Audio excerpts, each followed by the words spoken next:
नमस्कार, मी करिश्मा. एलव्ही न्यूजच्या बातमीपत्रामध्ये आपल्या सगळ्या दर्शकांचे अगदी मनापासून स्वागत. आपण पाहत आहात एलव्ही न्यूज. नमस्कार. एलव्ही न्यूज चॅनलच्या बातमीपत्रामध्ये मी चॅनलचा मुख्य संपादक विलास लोखंडे आपलं सहर्ष स्वागत करतो. एकंदरीतच्या पाहता स्थानिक स्वराज्य संस्थांच्या निवडणुका जाहीर झाल्या. त्याच्या 5 फेब्रुवारीला मतदान निवडणूक साहेबांना आज त्यात तसे कवटेमंका तालुक्यातील तसेच कवटेमंका तालुक्यात म्हणण्यापेक्षा सांगली जिल्ह्यात लक्ष लागलेला मतदारसंघ ढालगाव जिल्हा परिषद गट. या ढालगाव जिल्हा परिषद गटांतर्गत शिवसेना शिंदे गट आदरणीय उपमुख्यमंत्री एकनाथभाई शिंदे यांच्या पक्षाकडून निवडणूक लढवत असलेले ढालगाव जिल्हा परिषद गटातील राहुल पांडुरंग खोंडे मुळगाव ढोलेवाडी हे आज आपल्याशी जोडलेले आहेत. तर आज आपण त्यांच्याशी बातचीत करणार आहोत. तर राहुलजी, सर्वप्रथम तुमच्या एलव्ही न्यूज चॅनलमध्ये सरचे स्वागत. बरेच दिवस झाला आम्ही पाहतोय तुम्ही मतदारसंघ पिंजून काढतात, निवडणुका जाहीर झाल्यापासून आम्ही पाहतोय. तर जनतेतून तुम्हाला कसा प्रतिसाद मिळतोय? मी ढालगाव जिल्हा परिषद फिरत असताना प्रत्येक गावात मी गाव भेट पण केली. मला गावातील सर्व लोकांचा चांगले प्रतिसाद आहे. येथील मी काही लोकांना मी विचारलं की त्यांनी मला सांगितलं की आजपर्यंत इथे जे आले त्यांनी पूर्ण फक्त पहिल्यांदा मत मागण्यासाठी आले, पण त्यांनी परत कधी तिथे गेले नाही.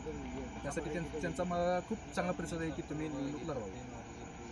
तुमच्या समोर राष्ट्रवादी काँग्रेस पार्टी, अजितदादा पवार गट तसे राष्ट्रवादी काँग्रेस पार्टी शरदचंद्र पवार गट या दोन्ही गटातून तुतारी व घड्याळ या चिन्हावर निवडणूक लढवत असणारे 2 जुने उमेदवार आहेत. ते तुम्हाला काय चॅलेंजिंग वाटतं? तसं काय फार चॅलेंजिंग नाही, का तर मला काम करायचं आहे. मला इथं त्यांच्याकडे बघायला वेळ नाही. मला फक्त काय करायचं आहे, मला इथं पाण्याच्या समस्या असतील किंवा रोड रस्ते, मला यासाठी माझा वेळ द्यायचा आहे. ते काय करतात काय नाही त्याचं मला काय घेणं देणं नाही.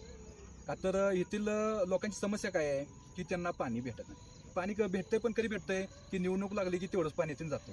परत तिथून पुढं 4.5 वर्ष का पाणी येत नाही. मला त्यासाठी ते काम करायचं आहे. मला पाणी काय येत नाही, मला त्यावरती मला पूर्णपणे अभ्यास करायचा आहे.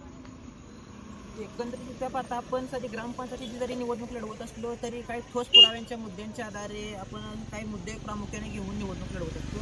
जसं तुम्ही कोणत्या मुद्द्यांच्या जोरावर तुम्ही डायरेक्ट जिल्हा परिषद गरुड झिप्पेची निवडणूक लढवत आहात? मी आता तुम्हाला बोलताना सांगितलं की विकास, की या गटात फक्त निवडून आले की फक्त मतं मागायला लोक येतात, पण परत ते दिसत नाही.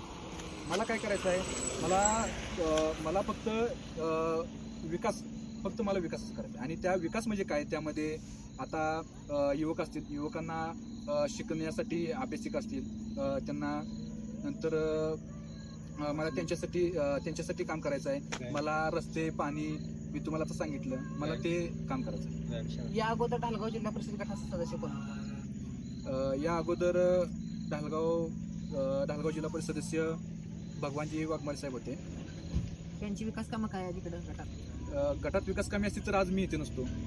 आज मी उभारलोय म्हणजे काय, म्हणजे तुम्हाला असं म्हणायचं का त्यांची विकास कामं काय नाहीत, तुम्ही विकास कामांसाठी त्यांनी निवडणूक लढवत? 100% मी ते विकास कामे काय नाहीत म्हणून तर मी चालू, म्हणून तर मला निवडणूक लढवायची. निवडणुका जाहीर होण्यापूर्वी आम्ही पाहतोय बऱ्याच दिवसापासून, आम्ही जसं चॅनलची सुरुवात केल्यापासून आम्ही पाहतोय की तुम्ही आमदार गोपीचंद पडळकरांचे कार्यकर्ते म्हणून तुम्हाला ओळखलं होतं, बरोबर? हो, 100%. मग निवडणुका जाहीर झाल्यावर भाजपच्या का जिल्हाध्यक्षांनी आपल्या सांगलीमध्ये परवा कार्यकर्ता आढावा बैठक संपन्न केली, इच्छुक उमेदवारांची बैठक. त्या बैठकीला आपण उपस्थित होता. त्यावेळी तुम्ही भाजपकडे उमेदवारी मागितली. त्यावेळी भाजपकडून तुम्हाला जरा प्रतिसाद मिळाला नसल्यावर तुम्ही शिवसेना शिंदे गटात जाऊन उमेदवारी घेतली, निवडणूक लढवतात. त्यावेळी तुम्हाला काय वाटतंय की तुमचे नेते आदरणीय आमदार गोपीचंद पडळकर तुम्हाला पाठिंबा देतील? 100% देतील, का तर ते आमचे दैवत आहेत.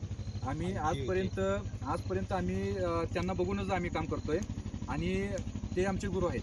आणि 100% ते आम्हाला पाठिंबा देतील, का तर आम्ही जे आजपर्यंत त्यांचं काम करत आलो आहोत. आणि शिवसेना शिंदे गट आणि भाजप हा काय वेगळा पक्ष नाही.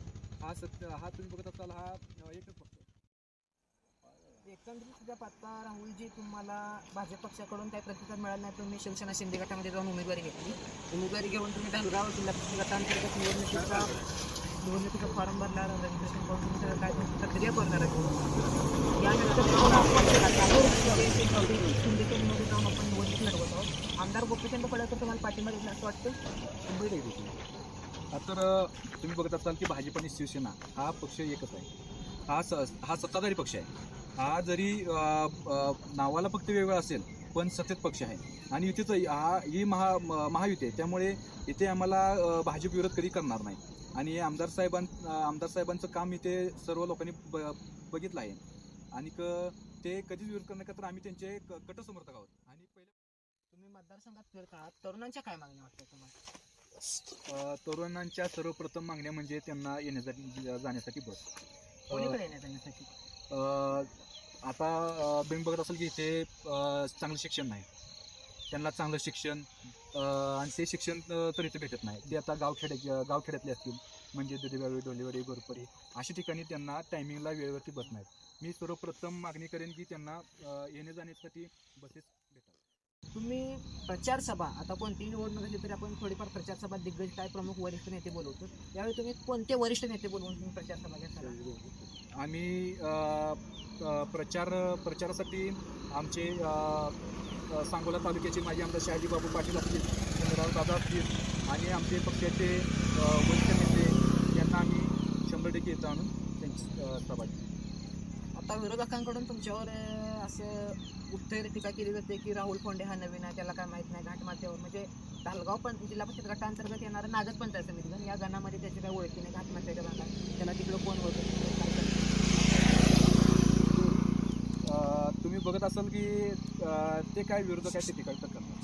फक्त त्यांनी बघावं माझं काम. मी आजपर्यंत मला जे तुम्ही म्हणता घाटमध्ये होतं ना की माझं सर्व तिथे जाणं येणं आहे, त्यांचा त्या लोकांशी माझा संपर्क आहे आणि ते 100% मला मदत करणारे. मी त्यासाठी इथं आज उभा आहे. जर त्यांचा माझा जर कॉन्टॅक्ट नसेल, संपर्क नसेल तर मी आज तुमच्याकडे नाही. शेवटला मी तुम्हाला एवढा एकच प्रश्न विचारेन की मतदारांना तुम्ही काय संदेश द्या? मतदारांना मी एकच संदेश देईन, आता राहिलेले 10 ते 15 दिवस आहेत, तुम्ही माहिती द्या. राहिलेले 5 वर्ष 24 तास 7 दिवस मी तुमच्यासाठी. तसेच बरेच दिवस झाले राहुलजींसोबत फिरणारे त्यांचे काय सहकार्य आहेत, आज आपण त्यांच्याशी बातचीत करणार आहोत. काय नाव आपलं? दयानंद हेगडे. बरेच दिवस झाले आम्ही तुम्हाला राहुलजींसोबत फिरताना जाता येत आम्ही वाटेत वगैरे मतदारसंघात वगैरे पाहतोय लोकांच्या प्रतिक्रिया घेत असताना. लोकांच्या काय प्रतिक्रिया आहेत राहुलजीबद्दल? काय लोक भावना व्यक्त करतात तुमच्याजवळ? लोकांच्या काय प्रतिक्रियेमध्ये ज्यावेळेस आम्ही राहुलजी सोबत फिरतोय, हा लहानपणापासूनचा माझा मित्र आहे, शाळा कॉलेज असो शाळेपासून माझा मित्र आहे. आम्ही ज्यावेळेस आता या गटातून फिरतोय तर बऱ्याच जणांचं म्हणणं असं आहे की राहुलजी काम करण्यासारखं आहे उमेदवार, त्यामुळे आम्ही 100% शेवटपर्यंत निवडणूक लढवणार आणि निवडून येणार. लोकांच्या काय मागण्या? लोकांच्या मागण्या एवढ्याच काही, राहुलजी त्यांच्या काय मागण्या असतील सोडत गटात काय जे प्रश्न चालू आहेत जे आता लढवत आम्ही जनतेसाठी असो किंवा विकास कामांसाठी आम्ही लढवतोय. कारण आज तरुणांचं फोन येतात इथं या तिथं या म्हणून लोकांचे अनेक प्रश्न येतात, तर राहुलजी 5 मिनिटात तिथं हजर असतात, लोकांना फोन लावून त्यांचे काय असेल ते प्रश्न अडचणी सोडवतात. त्याच्यामुळे 100% निवडून येणार आणि आमच्या स्वबळावर आम्ही ही निवडणूक लढवणार. चालू घडामोडींचे अपडेट्स जाणून घेण्यासाठी आपल्या LV न्यूज चॅनलला सबस्क्राईब जरूर करा, लाईक करा, शेअर करा व कमेंट देखील करा. बेल आयकॉनवर प्रेस करा व नोटिफिकेशन्स मिळवा. पाहत रहा फक्त LV न्यूज. मुख्य संपादक विलास उत्तम लोखंडे.